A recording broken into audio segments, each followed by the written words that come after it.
Assalamualaikum warahmatullahi wabarakatuh. Perkenalkan, saya Wahyu Fitrianingsih, mahasiswi Pendidikan Matematika UIN Suskaryau.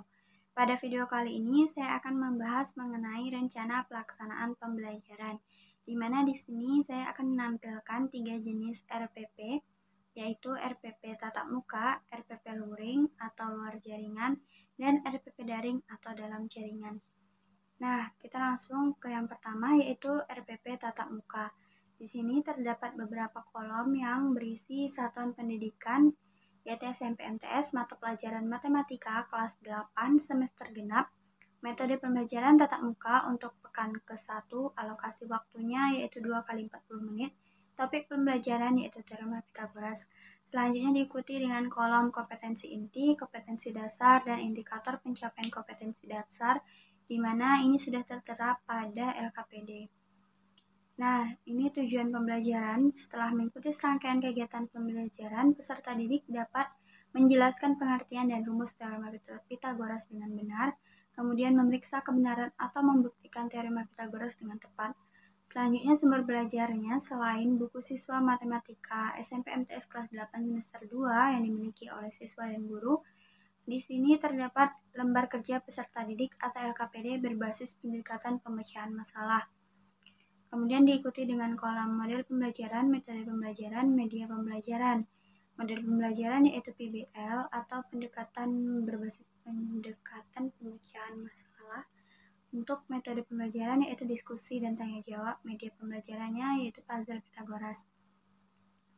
Langkah-langkah pembelajarannya di sini pada tahap pendahuluan guru memberikan salam kepada siswa dan memulai pembelajaran yang berdoa. Guru menanyakan kabar dan melakukan presensi, guru menanyakan kelengkapan alat dan sumber belajar, guru melakukan persepsi kepada siswa dengan mengingatkan kembali tentang materi yang telah dipelajari sebelumnya. Kemudian guru menyampaikan kepada peserta didik tentang KD, tujuan pembelajaran, dan manfaat mempelajari materi tersebut. Selanjutnya guru akan menyampaikan sistem penilaian yang akan dilakukan, lalu mengajak siswa untuk ice breaking. Pada kegiatan inti, ini disesuaikan dengan model pembelajaran yang dipilih, yaitu pendekatan pemecahan masalah atau pembelajaran berbasis PBL. Di sini ada memahami masalah, merencanakan strategi penyelesaian, melaksanakan strategi penyelesaian, memeriksa kembali, dan semua langkah-langkah ini sudah tertera pada lembar kerja peserta didik. Kemudian selanjutnya pada tahap penutup, guru memfasilitasi siswa membuat butir-butir simpulan materi. Guru akan memberitahukan kegiatan belajar yang akan dikerjakan pada pertemuan berikutnya. Lalu guru menutup kelas dengan berdoa dan mengucapkan salam. Selanjutnya ada lampiran instrumen penilaian dan rubrik penskoran, di mana di sini ada beberapa penilaian. Yang pertama, penilaian pengetahuan yang terdiri atas penilaian tes tertulis. Nah, ini contoh lembar penilaian tes tertulis yang digunakan. Untuk mencari nilai pada tes tertulis ini, digunakan rumus skor yang diperoleh dibagi dengan 100 dikali dengan 100. Kemudian penilaian sikap, di mana di sini adalah penilaian diri. Untuk instrumen penilaian sikap spiritual atau lembar penilaian diri ini akan diisi oleh peserta didik itu sendiri untuk menilai dirinya sendiri berdasarkan perilaku yang dia laksanakan selama satu kompetensi dasar terakhir. Nah, ini contoh tampilannya, di mana butir yang dinilai itu ada berdoa sebelum dan sesudah aktivitas pelajaran, menggunakan waktu seefektif mungkin dalam pembelajaran, bersemangat dalam pembelajaran matematika, menyimak dan mematuhi segala perintah guru saat pembelajaran matematika. Untuk skor indikatornya terdiri dari rentang 1 sampai dengan 4. Nah, selanjutnya ada penilaian keaktifan siswa.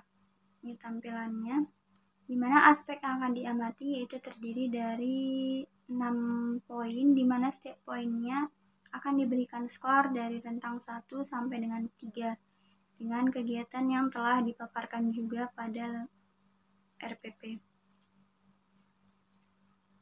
Untuk memperoleh nilai keaktifan ini digunakan rumus skor yang diperoleh dibagi dengan 18. 18 ini diperoleh dari jumlah aspek yang diamati dikali dengan rentang skor tertinggi baru dikalikan dengan 100.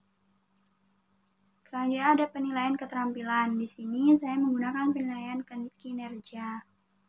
Nah, ini tampilannya. Untuk aspek yang dinilai yaitu terdiri dari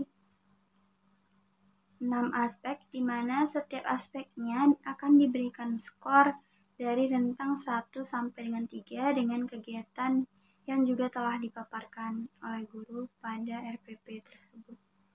Untuk pemerolehan nilai diperoleh dengan rumus skor yang diperoleh dibagi dengan 18 dikali dengan 100. Selanjutnya ada penilaian presentasi setelah siswa melakukan kinerja. Nah, ini tampilannya. Untuk aspek yang dinilai ada 3 kategori dengan kriteria yang terdiri dari 4 kriteria dan akan diberikan skor dari rentang 1 sampai dengan 4. Untuk nilainya akan diperoleh dengan menggunakan rumus jumlah skor per skor maksimum dikali 100. Selanjutnya ada penilaian portofolio. Ini akan diisi oleh guru. Rubrik penilaiannya terdiri dari aspek yang dinilai berjumlah 4, di mana setiap aspek yang dinilai ini akan diberikan skor dari rentang 1 sampai dengan 3 dengan catatan guru dari rentang tidak tepat sampai dengan tepat. Untuk memperoleh nilainya akan digunakan rumus skor yang diperoleh per 12 dikali 100. Nah, inilah tampilan LKPD atau lembar kerja peserta didik berbasis pendekatan pemecahan masalah pada teorema Pythagoras kelas 8 semester 2. Nah, di sini ada KD, indikator, kemudian petunjuk penggunaan LKPD. Nah, disinilah tugas kerja yang akan dilakukan oleh siswa, yaitu membuat papan Pythagoras berdasarkan petunjuk yang digunakan dan panduan yang tertera pada link YouTube berikut. Nah, selanjutnya setelah melakukan percobaan akan diminta untuk menjawab beberapa pertanyaan.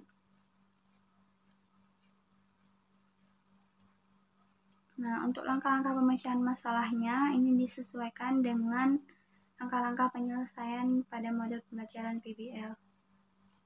Dari memahami masalah, merencanakan strategi penyelesaian, melaksanakan strategi penyelesaian, dan memeriksa kembali jawaban.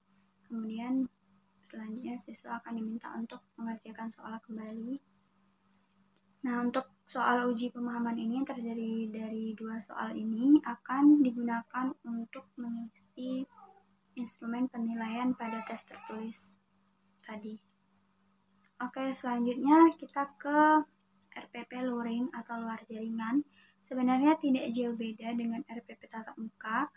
Perbedaannya yaitu pada kegiatan luring ini, siswa akan mengambil LKPD-nya pada setiap pekan ke sekolah, kemudian siswa akan mengerjakannya di rumah masing-masing.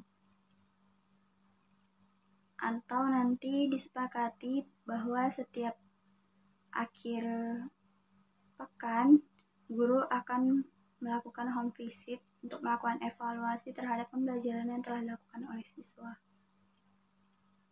Nah, di sini kegiatan intinya berbeda dari kegiatan inti pada pembelajaran tatap muka tadi, yaitu di sini siswa akan diminta untuk didampingi oleh orang tuanya pada saat pembelajaran di rumah secara mandiri.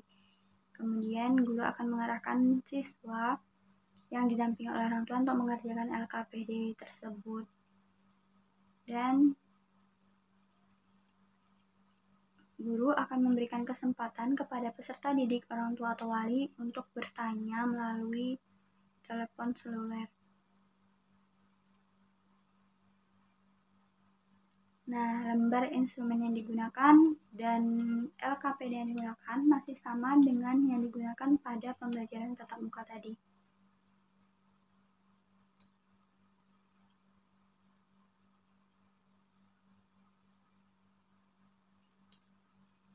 Oke, langsung saja kita ke RPP selanjutnya, yaitu RPP daring atau RPP dalam jaringan.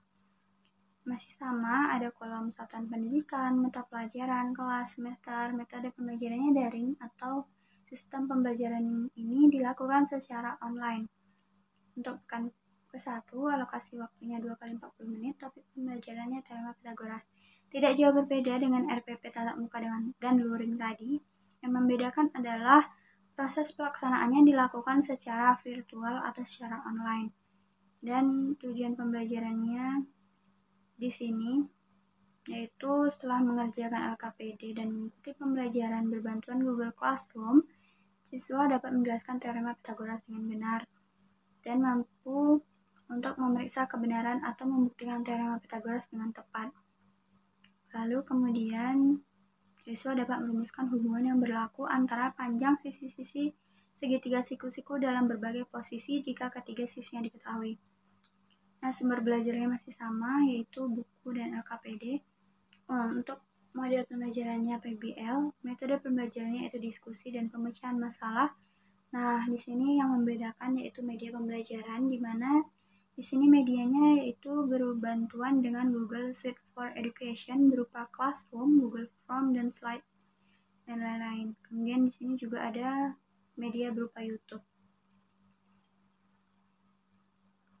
Nah, yang membedakan adalah pada kegiatan inti, semuanya dilakukan melalui Google Classroom.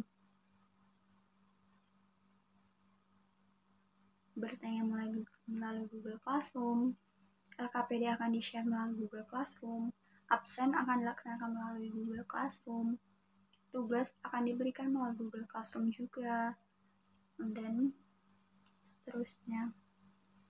Nah, untuk lampiran instrumen penilaian dan rubrik penskoran serta LKPD yang digunakan masih sama dengan yang digunakan pada pembelajaran tatap muka dan luring sebelumnya. Nah, sekian yang dapat saya sampaikan. Lebih dan kurang saya mohon maaf. Wassalamualaikum warahmatullahi wabarakatuh.